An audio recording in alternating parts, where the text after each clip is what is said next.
Well, hello there, humans, bees, earthlings, whoever you are, wherever you are, whatever you're doing, and whoever you're lucky enough indeed to be doing it too. I'm Bushka on Blitz, and I'm back today with another chunk of goodness, another slice of sunshine on a dreary day. This is the Nameless, and this is the review of the Nameless that has actually been about 2 years coming. Or whenever it was released. I did a review of the Nameless on PC, and I forgot all about it. In fact, it was one of the only PC contributor reviews I did. And then I forgot all about it because PC's artillery drove me mad and I couldn't continue on with it. And I didn't realise I hadn't actually done a video on it for Blitz. And someone asked me the other day, when the Valkyrie tanks went on sale, what I thought about it. I went, well, it's really good. Just check the review. And they were like, no, you don't have a review on the Nameless. And I'm like, well, of course I do, you clown. It's in there with the other 900 videos, and they were dead right. I was dead wrong. So I want to talk a little bit about this tank and what makes it a great little tank, actually, and why I think it's actually one of the most underrated Tier 7 heavies you can get a hold of, especially if you're looking for a Tier 7 premium heavy. There's much more big-ticket tanks like the Lupus and the M6A2E1, and then you have the really bizarre tanks like the Predator, which is that auto-loader, and the IS-2 and the 4503. But this thing is just rock solid across so many different categories. And I'm going to break that down for you. Now, you might not be a fan of anime tanks, and that's all well and good, the whole cartoony style. I'm not going to make that argument here. I've made it before, why I don't particularly agree with that, but I take on board that this isn't everyone's cup of tea, and that's why it's great. Different strokes for different folks. We do what we love. But even if you don't like the tank itself, I'm going to show you how you can effectively take it out in battle as well, because it does have a couple of weaknesses that balance it back to the pack. Without them, it would be incredibly OP. I'm going to show you the armor profile in just a short while, but I want you to note with this game in particular how I'm trying to be all things to all people. And by that I mean I'm angling to a lot of different targets. And it's a Tier 7 game, so I'm not really that worried about it. Why is that the case? Well, the Nameless has fantastic armor for a Tier 7 game. It's one of the best armored Tier 7 heavies you're going to get a hold of. And that's saying something considering you've got tanks like the Tiger P, the M6A2E1. They're all floating about. And that's not just the premium heavies. I'm talking about all heavies. It has a poor lower glacis, but what doesn't? 90mm of lower glacis armor isn't particularly large. But it's one of the best side scrapers pound for pound at its tier.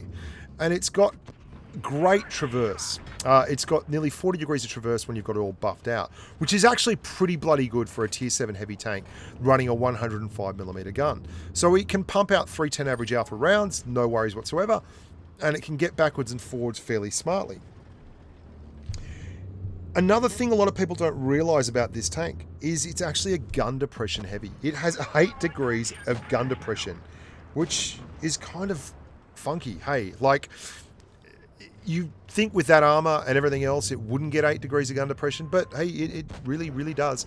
And that's, a lot of people don't like that about these tanks, but that's not for me to decide, really. And you've got 12 kilometers an hour reverse speed as well. So if you want to traverse quickly, if you want to go backwards and forwards, doing the business, side scraping, this is the tank to do it. I'll show you what I mean by the side scraping right here.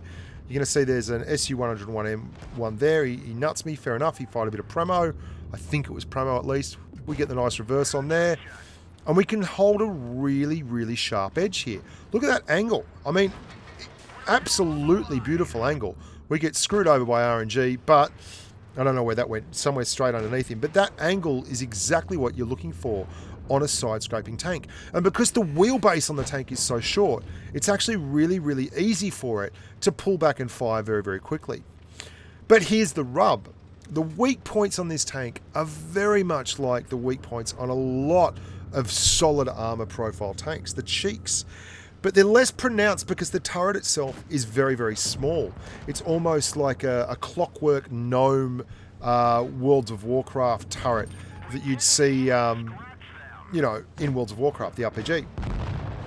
It's like a steampunk heavy tank. Look how short that wheelbase is compared to that Tiger P. It's like a family-sized hatchback, but it's got the armor of a massive big SUV. I'm going to show you that armor profile now and talk a little bit more about it. You can see I'm even shorter there than that Firefly. It's really quite an astonishingly small tank for the kind of power it brings to the table. You've got a 150mm plate at the front there. Now that's quite severely sloped. And then a 60mm lower plate. Areas of 120 around the gun, 80 either side of that, and then another 80mm on the side. That 80mm side armor, though, is angled at the top quite severely, so it turns it into a really strong side-scraping tank. And you can see there, the cheek areas underneath the gun on either side and around the turret ring are where the action happens. Even when you're really over-angled, you've still got 150, 160mm of side armor. I mean, you can get it at 200 and into an auto-bounce zone in no trouble whatsoever. And if you're running against, say, an IS... you can see your effective armor at the front, 220, 200, no problems whatsoever, all good. So if you run into tier 7 or tier 6 mediums and lights, you can really bully them. And you can do that very, very successfully on maps like this, where you see the other team has 3 mediums and 1 light. We have a light and 2 mediums. My first thought, and I immediately show the team, attention to Sector 4, that's where I'm going. And I pump on out there. Now, it's not the fastest tank in the world. It doesn't have everything. But it gets there in good measure. I mean, it's pretty much on average with the rest of the tier 7 heavy tanks. It's no Tiger 1. It's not going to be flying for you like that. But it's no Churchill either. It gets there. You also got good turret traverse as well. The turret traverse is 33.58 when it's maxed out. So that means that when you're moving around, you don't have any problems tracking targets. It's really easy, in fact. You can see there. You'll get more shots in than a bloke who wrestles dogs for a living. I.e., that's a longbow. That's tetanus shots. Has to go to the doctor because he gets bitten. You get it? I mean, you can't take the dad out of the boy, can you? You can see there, I'm not really worried about that 3485 because he's a tier 6 medium tank. Like, right now, I look like a bloody mouse to this kid. He's doing his level best, but he's got to go through 220mm of upper plate when it's slightly angled like that, and at least 180mm of side armor. And you can see how easily it gets around. And with that short wheelbase, you don't have to worry about struggling and moving around the battlefield. You're really going to motor. There'll be no qualms whatsoever. You also have about 2,000 DPM. Now, that's not massive, but you have gun depression. And the reason why that's so important, and it really is so important, is if you think about it like this, that KV3 has to come over the top of the hill to get the shot in on me, right? Because he has no gun depression. It exposes him massively and he takes 2 huge hits for it and I set him on fire. I can get this shot in on that KV2 without exposing myself because I've got plenty of gun depression. I've got 8 degrees of gun depression and a good armor profile. I don't even have to go over the top of the hill. Look how easy that shot is. And he's firing HE at me and he does under 300 damage because I've got that great frontal plate. Now the weak points. Let's talk about the weak points. The gun handling is just fair. It's about average for a tier 7 heavy, which isn't great. And it's a typically Russian kind of gun. 0.394 dispersion completely maxed out and 5.2 seconds of aim time. But being a 105mm, not a 120mm, you don't have to wait so long in between misses, which is one of the issues I have with the IS-5. Its rate of fire, 6.4 rounds a minute, is enough to make it a successful peek-a-boom tank where you can peek-a-boom and kind of jiggle in and out and draw a shot on the 120mm and get another one in on him as well. And that's nice because a lot of the tanks you come up against when you're at tier 8 are going to be upsized heavies. They're going to have 120s, IS-3s, IS-6s, I mean the whole IS thing. And you can see here again that 3485 Rudy, I love the way he was thinking, I love the thought process, but I mean pushing up to there in a medium tank, not a light tank, that's not the most mobile tank in the world, this shot, I mean, that's a shot that you can't count on, right? There's a couple of shots you've seen in this video, I just wouldn't count on them. And you can see here in this game, it's a fat little tank. It's like a squashed up little mouse. And it's the same kind of playstyle.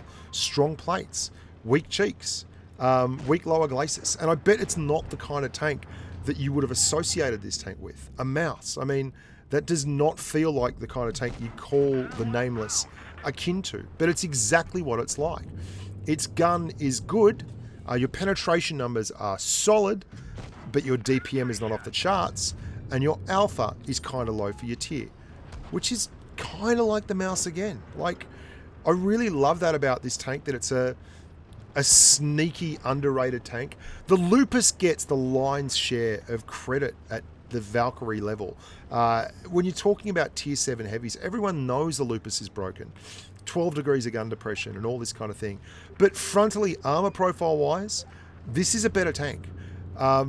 It's got a better, more stand-up armor profile than the Lupus does. Now, it's easy to use the Lupus because it's got 12 degrees of gun depression, so you can make it do all kinds of crazy stuff. But if you were just to come up and angle hard against another tank, you'd probably be better off in the Nameless. And a lot of people don't realize that. It gets a bad rap. It's probably because I've never done a video saying it was OP. Look for it to be nerfed in the near future. You can run into tanks like the Panther. That is a tough tank to deal with. It's got excellent pen. Tiger P is very strong as well. You can't do much about that. But you can see I'm holding my angles here. I'm angling to multiple targets at once. I'm using the look around. This AMX wants to come out sideways and get shots. I'm like, happy days. Yeah, that works for me. Let's do some sideways shot-a-rooskies. The Tiger P is very, very keen. And we've just been holding this area here, keeping our angles solid. And there's that gun depression again. You know, that shot does not come off in a Russian heavy because you don't have the 8 degrees of gun depression. It just quite simply cannot come off. And we've constantly got these shots in while not exposing the lower plate because we have 8 degrees of gun depression. I can't emphasize enough how important gun depression is in this game and how it raises your DPM because you don't ever have to reposition to get shot. Look at the auto aim thing. I have to disable auto aim there and then miss a shot. It's so frustrating the way auto aim works now. It just never used to do that. I don't know why it does it now. It just tracks multiple targets and tracks the wrong target. Anyway, I digress. Gun depression raises your effective DPM because you never run across shots that you just can't simply take. And this, I'm not sure if this Edelweiss is being sarcastic. He got shot in the side because there was 3 people pushing up and he wasn't watching his left. That's his carcass burning on my right-hand side. While I was holding down there, he was looking at the ISU 152 in spawn and not really watching him very hard either.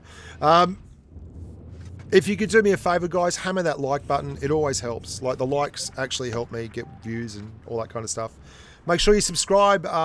Make sure you like the videos. Make sure you enjoy yourselves. Be nice to your dog. Kiss your mum goodnight. Just be generally a good human, and we'll all be better off for it.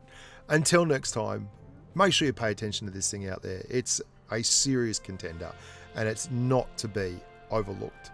Stay safe on the battlefield, and bye for now.